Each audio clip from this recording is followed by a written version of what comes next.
우리 서로 같이 인사했으면 좋겠습니다. 사랑하고 축복합니다. 그리고 감사합니다. 어색해하지 않으셔도 돼요. 사랑하고 축복합니다. 그리고 감사합니다. 한 가지 좀 같이 기도해 주시면 좋겠는 게, 이제 와이키키가 얼마 있으면 이제 오픈을 할 거예요. 네. 화해요. 네. 근데 아직 이제 일이 빨리 진행이 안 돼서 같이 기도해 주셨으면 좋겠어요. 그걸 통해서 하나님께서 선한 역사가 어떤 모양이든 하나님의 선한 역사가 있을 수 있거든요. 그래서 우리가 함께 기도해 주셨으면 좋겠습니다. 그리고 이제 어린이날 아주 잘 지냈어요. 비가 엄청 왔는데요. 아이들 나름대로 정말 즐거운 하루를 보냈고요. 또 내일이 또 어버이날이잖아요. 그죠? 또 어버이날이라서 우리가 함께 이런 시간들을 나누면서 이 말씀을 나누면서 하나님의 은혜가 좀 우리 가운데 넘쳤으면 좋겠습니다. 우리 안양선민교회는 하나님의 선택을 받은 선민으로서 살아가는 거룩한 백성인 것을 인식하고 하나님이 허락하신 교회를 더욱 섬기고 사랑하는 공동체가 되기를 소망합니다. 더불어 오늘 허락하시는 말씀을 받아 기쁨으로 누리며 그 말씀대로 살아가는 저와 성도님들이 되기를 주의 이름으로 축원합니다. 어린이 주일을 지나면서 우리는 용납하고 금지하지 말라는 제목으로 같이 말씀을 나누었습니다.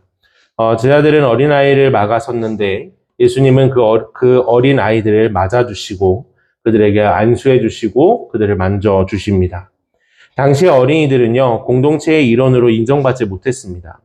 왜냐하면 0세부터 12세까지의 아이들은 살 확률이 매우 낮았고, 그 전에는 한 성인으로 또 한 사람으로서 인정받지 못했던 사회적 분위기가 있었습니다. 물론 그 시대에도요, 아이들은 사랑의 대상이었고, 그 아이들을 정말 많이 사랑했던 것은 분명합니다. 그런데 예수님을 찾아온 그 어린 아이들은요, 아마도 예수님의 소문을 듣고 찾아왔을 거예요. 예수님이 만져주시기만 해도 그 병이 낫는다더라, 귀신이 떠나간다더라, 라는 이런 소문들을 듣고 왔기 때문에 아마도 부모가 그 어린아이들을 안고 예수님을 찾으러 왔을 것입니다.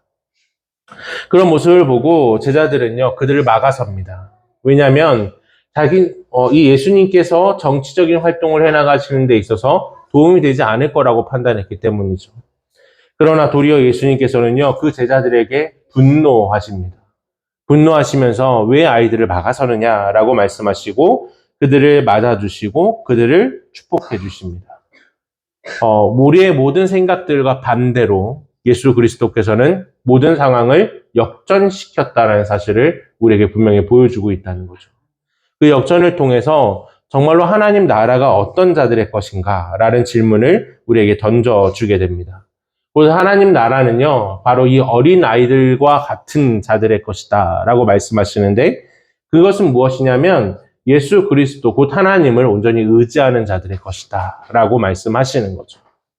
자, 그런데 마태복음 19장과 마가복음 10장은요, 우리에게 동일한 세 가지의 사건을 이야기해 줍니다. 하나는 이혼의 사건이고, 하나는 어린아이의 사건이고, 하나는 이제 부자 청년에 대한 사건입니다. 근데 이 두 파트, 곧 얘기해서 앞쪽에 있는 이 이혼에 대한 이야기와 또 어린아이에 대한 이야기는요, 사실상 사회적으로 보면 힘이 없는 존재들입니다. 당시의 과부들은 버려지게 되면 사창가로 갈 수밖에 없는 환경이었어요. 그래서 다시 말하면 이혼을 당하면 공동체의 일원으로 살아갈 수 없는 상황이었습니다. 그리고 어린아이들도 공동체의 일원으로서 나아가지 못하게 됐었죠.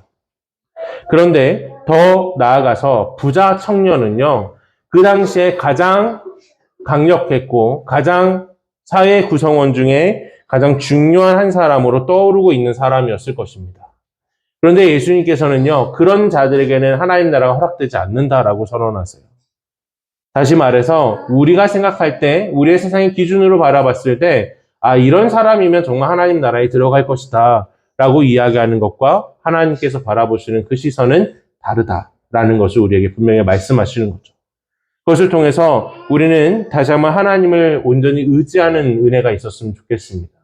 우리가 하나님을 의지하고 하나님의 뜻대로 살아가는 그러한 하나님 백성 되기를 결단하면서 우리가 더욱더 하나님 은혜 앞에 또 하나님 말씀 앞에 겸손히 나아가는 그런 은혜가 있기를 주의 이름으로 축원합니다.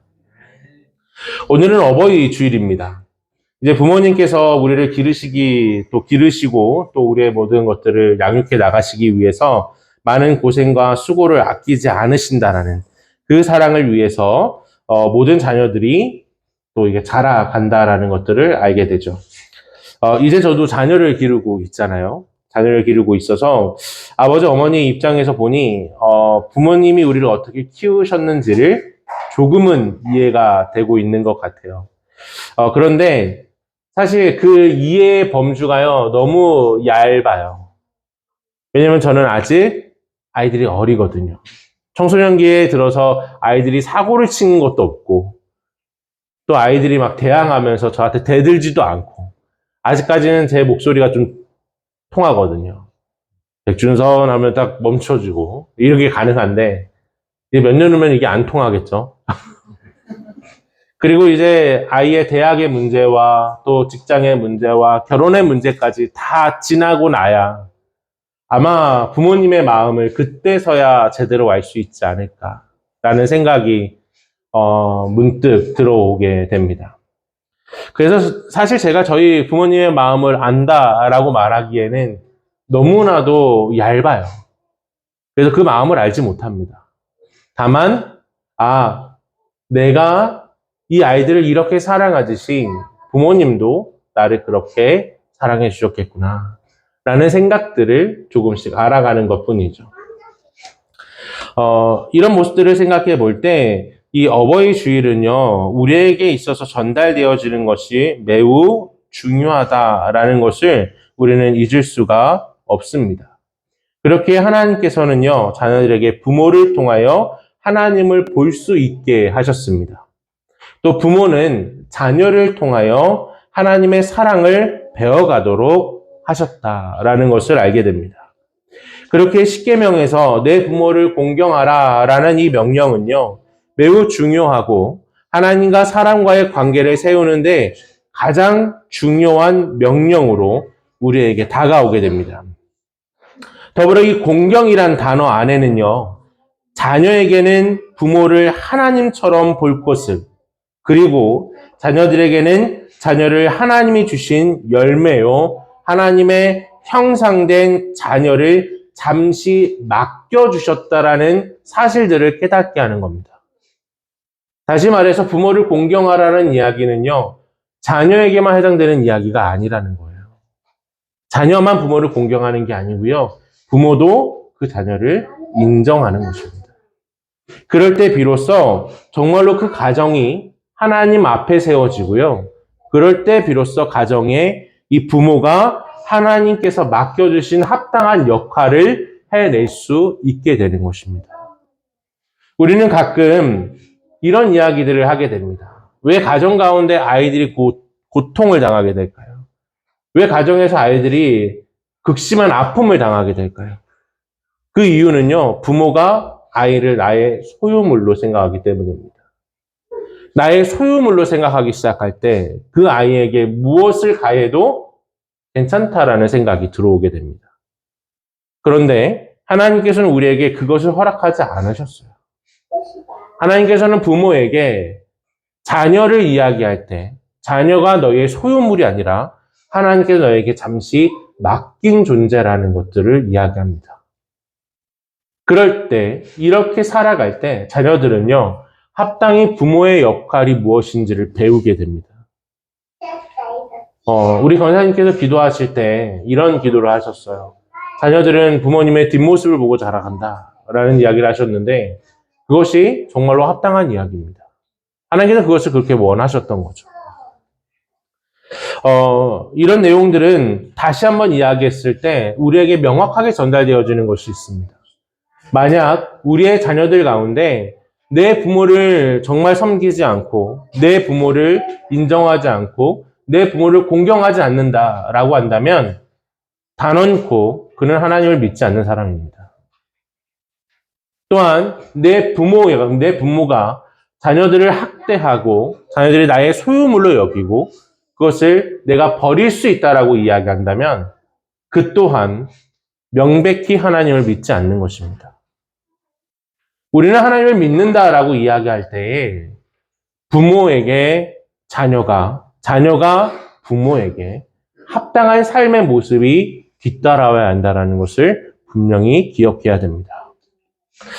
오늘 이 어버이날을 준비하면서 곰곰이 묵상을 하고 생각을 하면서 어떤 말씀을 전달하면 좋을까라는 것을 고민할 때 참 재밌는 이런 데이터 하나를 좀 보게 됐어요. 어떤 데이터냐면요. 자녀들이 부모님에게 이제 선물을 주는 그런 경우들이 이제 어버이날에 많잖아요. 그죠? 어버이날 되면 자녀들은 항상 고민하게 돼요. 이번 어버이날은 우리가 어떤 선물을 드려야 될까? 물론 최고의 선물은 현금일 가능성이 높아요. 그런데 저희가 현금으로 드리기에는 약간 좀 부담스럽다 그러면 이제 크레딧 카드를 좀 쓰는 거죠. 몇 개월로.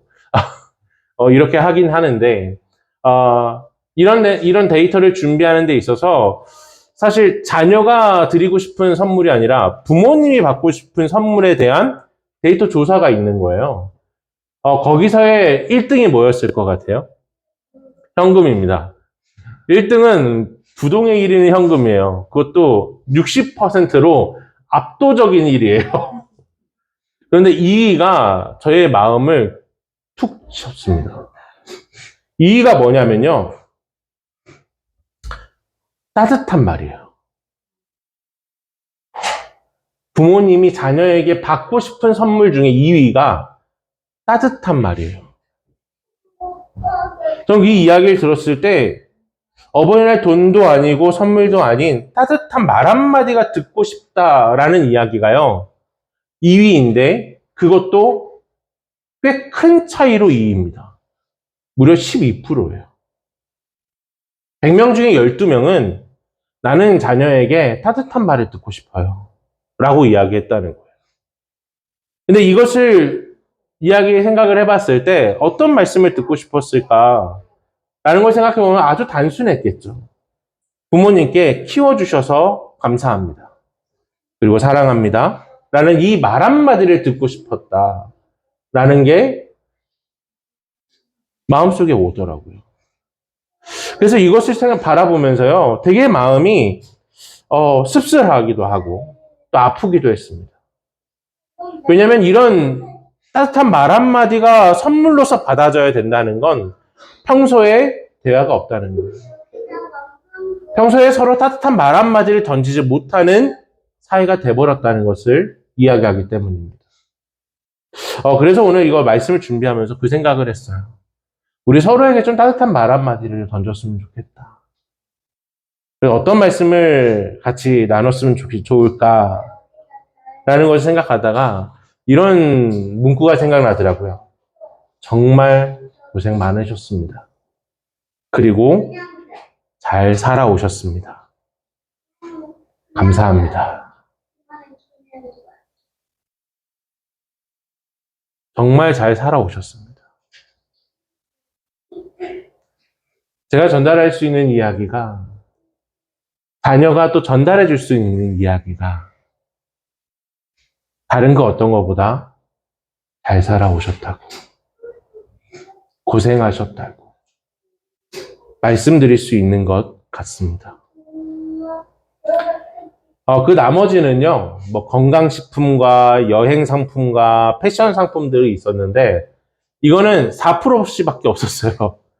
별로 그렇게 많이 요구하지 않았다는 거예요. 자, 그러면서 우리가 다시 한번 생각해 볼 것은 우리의 마음을요, 좀 같이 다독였으면 좋겠습니다. 참, 현 시대는요, 살아가는 게 참 쉽지 않은 시대인 것 같아요. 따뜻한 말 한마디가 필요한 시대가 되어버렸다는 게 참 마음이 좀 아프기도 합니다.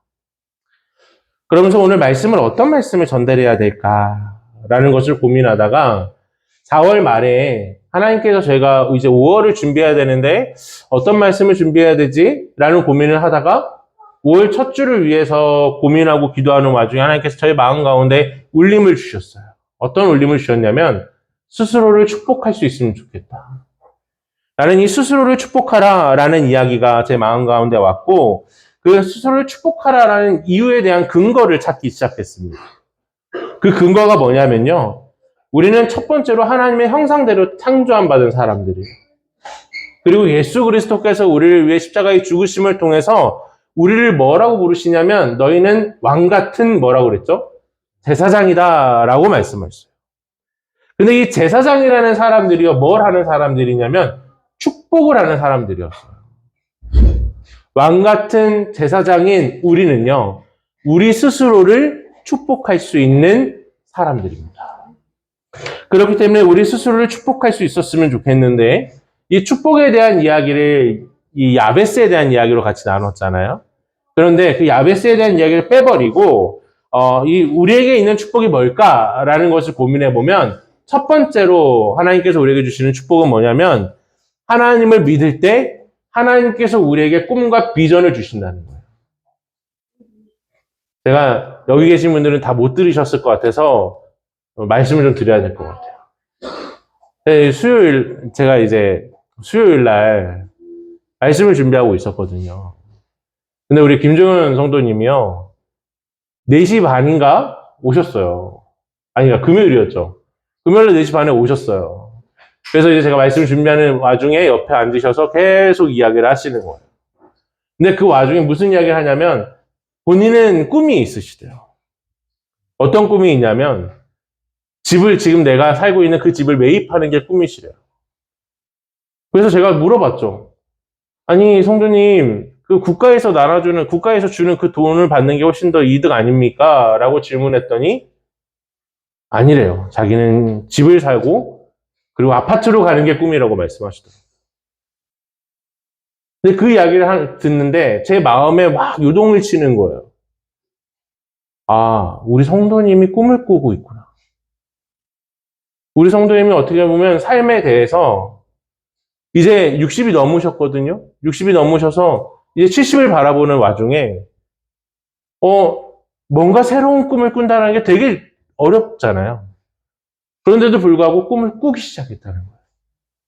왜 꾸기 시작했냐라고 물어봤을 때 하나님이 믿어지기 시작하니까 꿈이 생기기 시작했다라고 말씀하시는 거예요. 그게 저한테 되게 큰 도전이었어요. 물론 제가 5월 1일에 이 월삭을 드리면서 동일한 말씀을 했는데 그 말씀이 김정은 성도님에게 저에게 다시 리마인드가 되니까 다시 들려지니까 아 그렇구나. 하나님께서 정말 하나님 사람은 꿈을 꾸기 시작하게 되는구나. 비전을 갖게 되는구나. 라는 것들을 생각하기 시작했습니다. 그리고 더 나아가서 두 번째 축복이 뭐냐면 내가 하나님이 주신 꿈과 비전이 있으면 그 꿈과 비전을 이룰 수 있을 만한 지혜와 명철과 전술과 전략을 주실 거라는 거예요. 근데 이거는 그냥 주시는 게 아니라 우리가 노력해야 돼요. 우리가 그것이 합당한지 아닌지를 배우셔야 돼요. 배움 없이, 노력 없이 얻어지는 것이 없습니다. 그 꿈이 우리에게 주어졌다면 그 꿈을 이루기 위해서 뭐부터 해야 돼요? 한 걸음부터 걸어 나가셔야 돼요. 그럴 때 길이 열리는 거고, 그럴 때 우리는 그 길을 다다를 수 있는 것입니다. 그리고 세 번째로 우리에게 주신 축복이 뭐냐면, 우리 스스로 축복해야 되는 게 뭐냐면, 하나님께서 주신 비전을 성취함으로 자신에게 주어진 환경을 완전히 벗어나 새로운 삶을 살아갈 수 있게 된다는 거예요. 저는 김종원 선도님이 새로운 삶을 살기 시작했다는 걸 확신해요. 왜냐하면 얼마 전에 이제 그 곤지암에서 일을 하셨어요. 곤지암에서 이제 고추 심는 거 하시는 거죠? 그죠? 고추 심는 일을 하세요. 이게 태양볕이었거든요. 목요일날 정말 더웠어요. 태양볕에 이렇게 막 이걸 심는데 제가 그래서 너무 걱정돼서 괜찮으세요? 라고 문자를 보냈는데 저한테 뭐라고 응답이 왔냐면 괜찮아요. 몸이 너무 날아갈 것 같아요. 나는 가면 갈수록 땅에 이렇게 팍 처박히는 느낌인데 날아갈 것 같다고 말씀하시는 거예요. 어떻게 이럴 수 있을까요? 김정은 선생님의 상태를 좀 다 아시나요? 당뇨가 너무 심하셔서 발가락을 잘라야 되는 상황까지 가셨던 상황이었어요. 근데 지금 발가락도 온전히 유지가 되고 다리도 온전히 유지가 되고 다 기억하시죠? 복수 이만큼 차셔가지고 근데 그 복수가 이제 사라지고 인격이 생기기 시작 인격이 생기기 시작하셨어요. 하나님 앞에 있을 때 하나님이 있을 때 우리에게 꿈이 생기면 살아갈 힘이 생긴다 라는 것들을 직접 저에게 보여주고 있어서 저한테 너무 감사한 것 같아요. 우리가 하나님 안에 있을 때 우리는 새로운 힘이 생기고 새로운 환경을 살아갈 능력을 얻게 된다는 것입니다. 우리의 상황과 현실을 보면서 포기하고 무너지게 되죠. 그러나 하나님의 사람은요, 그 현실과 상황에 무너지지 않고 하나님을 의지하고 새로운 삶을 살아나가게 됩니다. 이런 내용들을 생각하면서 부모님들을 생각하니까요, 이런 생각이 들었습니다. 어버이날, 어버이 주일에 다들 똑같은 말씀을 전달할 거예요. 아마 내 부모를 공경하라, 그러면 너가 복을 받을 것이다 라는 말씀을 거의 대부분 전달하겠죠. 근데 정말로 생각해 볼 때 우리 어버이들을 위해서 정말 말씀을 나눈다면 그 이야기를 전달해야 될까요? 라는 질문이 남았어요. 근데 도리어 제가 어버이가 되는 상황에서 우리의 꿈이 언제부턴가 자녀가 됐어요. 우리의 꿈은 자녀를 잘 키우고 자녀가 잘 되어지는 것이 우리의 비전이 됐고 우리의 꿈이 됐어요.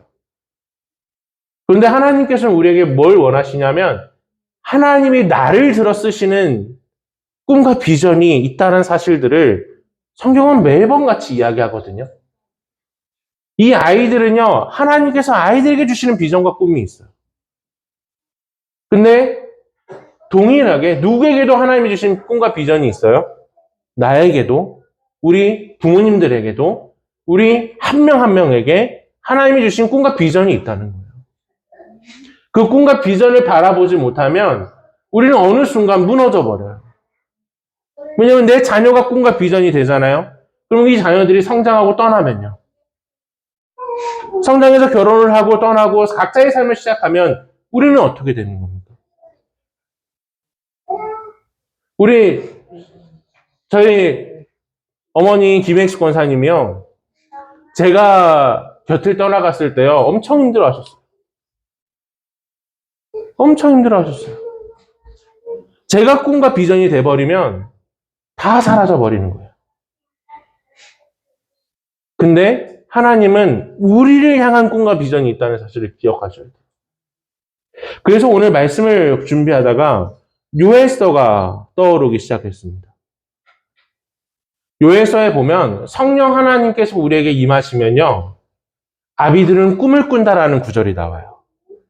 이 아비들은 꿈을 꾼다라는 이 구절이 명확하게는 어른들에게는 지혜가 있어서 그 지혜를 전달한다라는 의미를 가지고 있거든요. 그런데 이것만 가지고 있지는 않아요.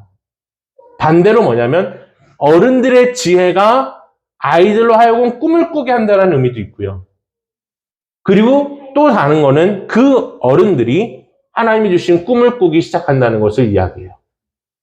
왜 이런 말씀이 전달되어지게 되냐면 당시 요엘서가 쓰여졌던 상황과 배경을 이해하시면 돼요.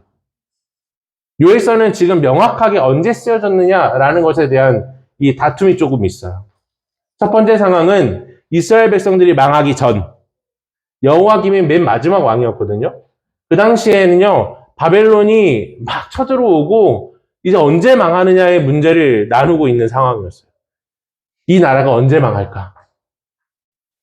이 언제 망할까라는 이야기를 한다라는 건 거기에는 먹을 것이 없겠죠. 아무런 기대감도 없을 거예요. 모든 소망감이 끊어져 있었을 거예요. 그리고 두 번째 사회적 배경이 언제냐면 이 모든 포로기가 끝나고 돌아왔을 때. 이 바벨론 포로기가 끝나고 딱 돌아왔더니 성벽은 무너져 있고 성전은 무너져 있는 상태고 이 땅은 다 황폐해진 상황. 그런 상황에 맞닥뜨린 것이 요엘서에 있는 백성들이에요. 그런데 특별히 요엘서는요, 또 한 가지의 악재가 붙어 있어요.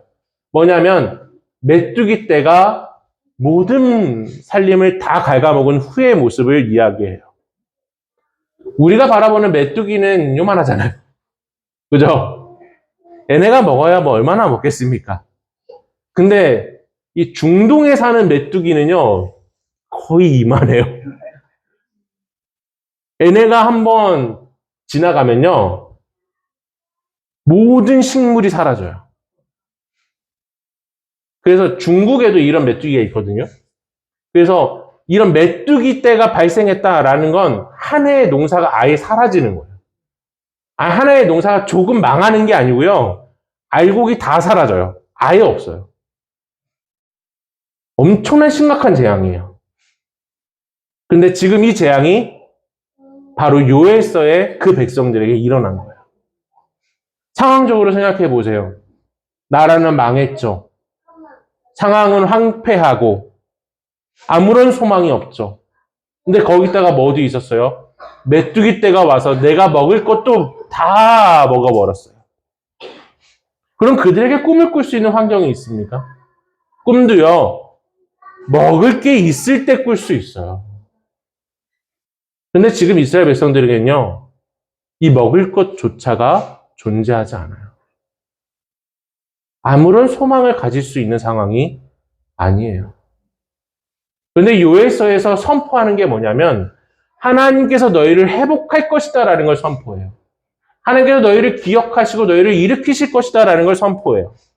그러면서 하나님의 영이 임하면, 성령이 임하면 아비들이 꿈을 꿀 것이다 라고 선언해요.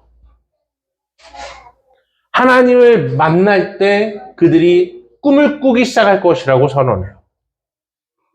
저는 이게 하나님께서 우리에게 주시는, 어버이들에게 주시는 하나님의 메시지라고 생각 들었어요. 생각해 보세요. 성경에서요, 나이가 정말로 지긋이 들어서 아무것도 할 수 없는 것 같은 사람들이 하나님의 역사를 이루는 일들이 너무 많습니다. 첫 번째로 등장할 수 있는 사람이 아브라함이에요. 창세기 11장에서 보면 나이 70세에 하나님의 부름을 받았어요. 그래서 믿음의 조상이 됐죠. 또한 두 번째로 모세예요. 모세는요, 출애굽기 3장에서 보면 80세에 하나님의 부르심을 받아요. 이스라엘 백성들을 그곳에서 건져내라 라는 명령을 받죠. 그래서 그곳에 가서 420년 만에 애굽에서 이스라엘 백성들을 건져내요. 하나님의 쓰임을 받은 모세가요. 그리고 세 번째로 볼 수 있는 게 남자만 얘기하면 안 되잖아요. 그죠? 누가복음 1장에 보면 엘리사벳이라는 사람이 등장해요. 엘리사벳이 누구냐면 세례 요한의 어머니예요.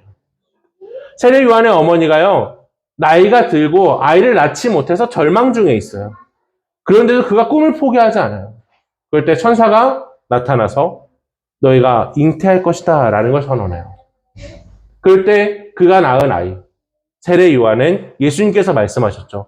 사람 중에 이보다 큰 자가 없다라고 선언하는 이런 놀라운 역사를 보여주게 됐다는 거죠.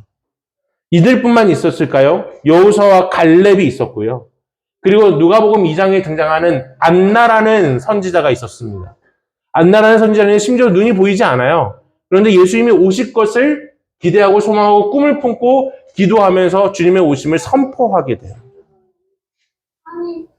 우리가 생각할 때 우리는요, 우리의 상황과 현실만 보면서 안 돼라는 이야기를 우리에게 먼저 선언해요. 우리는 안 된다라고 이야기합니다. 근데 성경을 보면요, 우리보다 더 상황이 안 좋아요.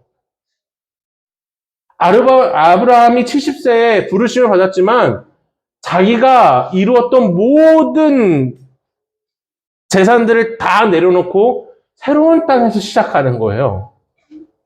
모든 환경을 버려놓고 아예 새로운 걸 시작하는 거예요.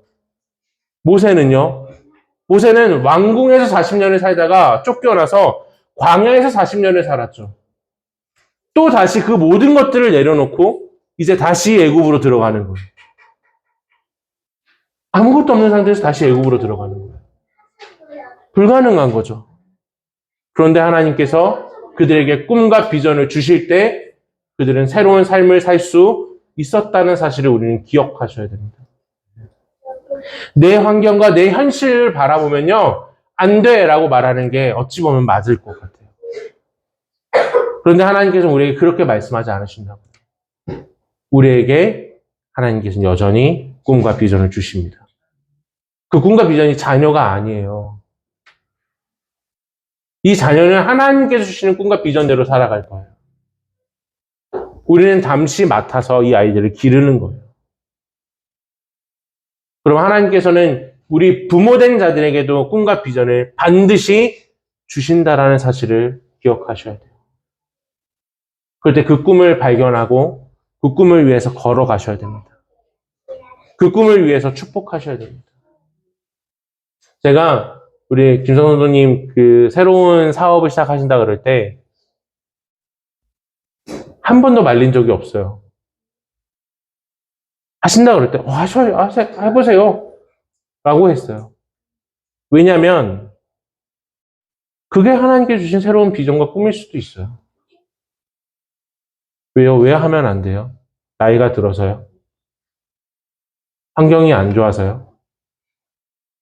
저는 안 하는 게 문제지 하는 건 문제라고 생각하지 않아요. 대신에 하나님께 구하셔야겠죠. 진짜 하나님 앞에 바른 삶을 살기 위해 전략과 전술과 합당한 삶을 구하셔야겠죠. 저는 그래서 정말 응원합니다.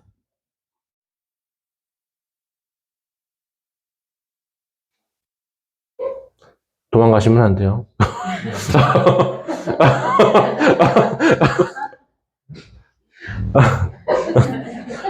아셨죠?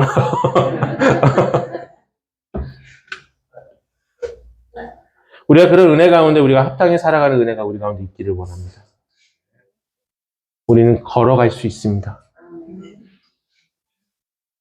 우리가 멈추면 도리어 그건 하나님의 선하신 뜻이 멈춰진다고 생각하셔요. 우리 권사님도 무릎이 아프시고 그러지만 하나님 주신 꿈을 꾸셨으면 좋겠어요. 그 꿈이 뭔지는 우린 모르죠. 그러나 그 꿈을 다시 꿨으면 좋겠습니다. 저도 저희 아내도 이 아이들이 꿈이 아니라 하나님께 주신 저희만의 꿈을 찾기 위해서 기도하고 있어요.